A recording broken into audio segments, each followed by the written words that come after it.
Mobile browser आणि double exchange betting ऍपचा वापर, थेट IPL मॅचवर ऑनलाईन सट्टा. नागपूर गुन्हे शाखा युनिट 5 ची मोठी कारवाई. आरोपींकडून मिळालाय 1,83,000 रुपयांचा मुद्देमाल आणि जुगाराचा डाव समोर. संदीप बुवा यांच्या नेतृत्वाखालील पथकाने केली ही कारवाई. बघूया काय आहे या ऑनलाईन सट्टेबाजीतला संपूर्ण खुलासा. नागपूर शहरात IPL सामन्यावर ऑनलाईन जुगार खेळणाऱ्या टोळीवर गुन्हे शाखा युनिट क्रमांक 5 ने कारवाई केली. फिर्यादींना मिळालेल्या गुप्त माहितीनुसार पोलिसांनी 2 पंचांसमक्ष रेड टाकली. आरोपी लोक मोबाईलच्या ब्राउझर आणि डबई एक्सचेंज बेटिंग वेबसाईटवरून राजस्थान रॉयल्स आणि गुजरात टायटन्स यांच्यातील थेट सामना दाखवून जुगार खेळताना आढळले. आरोपी स्वतःचे आर्थिक फायदे मिळवण्यासाठी लोकांना फोन पे ॲपद्वारे पैसे स्वीकारून ID वाटत होते आणि सामना सुरू असताना खायवाडी लगवाडी अर्थात हार जीतचा सट्टा लावत होते. या कारवाईत एकूण 1,83,700 रुपयांचा मुद्देमाल पोलिसांनी जप्त केला.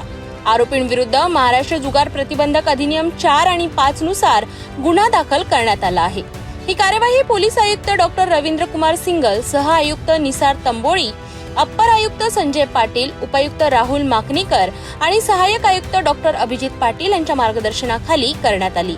ही कार्यवाही पोलीस निरीक्षक संदीप बुवा, पोलीस उपनिरीक्षक राजू रोटे आणि त्यांच्या पथकाने केली आहे. काल दिनांक 28 एप्रिल 2025 रोजी गुन्हे शाखा युनिट क्रमांक 5 चे पोलीस हवालदार चंद्रशेखर गौतम यांना अशी माहिती मिळाली होती की इसम नामे अमजद खान अहमद खान राहणार अजनी हा त्याचे राहते घरातून सध्या चालू असलेल्या इंडियन प्रीमियर लीगच्या राजस्थान रॉयल व गुजरात टायटन्स या मॅचवर ऑनलाईन ID द्वारे सट्टा लावून स्वतःच्या आर्थिक फायद्यासाठी जुगार चालवत आहे अशी माहिती मिळाली होती.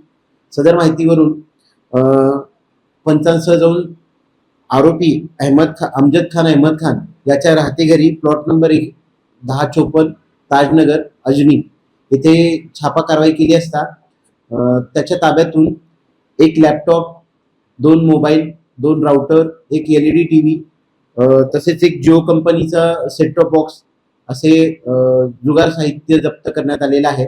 सदर कारवाईमध्ये एकूण 1,83,700 रुपयाचे जुगार साहित्य जप्त करण्यात आलेले आहे. सदर कारवाईमध्ये पोलीस हवालदार चंद्रशेखर गौतम यांचे फिर्यादीवरून अजनी पोलीस ठाणे येथे गॅम्बलिंग ऍक्ट 4-5 प्रमाणे गुन्हा नोंद करण्यात आलेला आहे. पुढील तपास अजनी पोलीस ठाणे करत आहे. आता ऑनलाईन जुगाराचे नेटवर्क थेट डबईपर्यंत पोहोचले आहेत. मोबाईल ब्राउझर आणि बेटिंग ऍप्स मधनं लोकांना जाळ्यात ओढलं जात आहे आणि थेट क्रिकेट सामन्यांवर लाखोंचा सट्टा खेळवला जातो आहे. गुन्हे शाखेच्या युनिट 5 ने हा प्रकार हाणून पाडला असला तरी नागपूर शहरातील इतर अशा टोळ्यांवरही नजर ठेवणं आता अधिक महत्त्वाचं ठरणार आहे.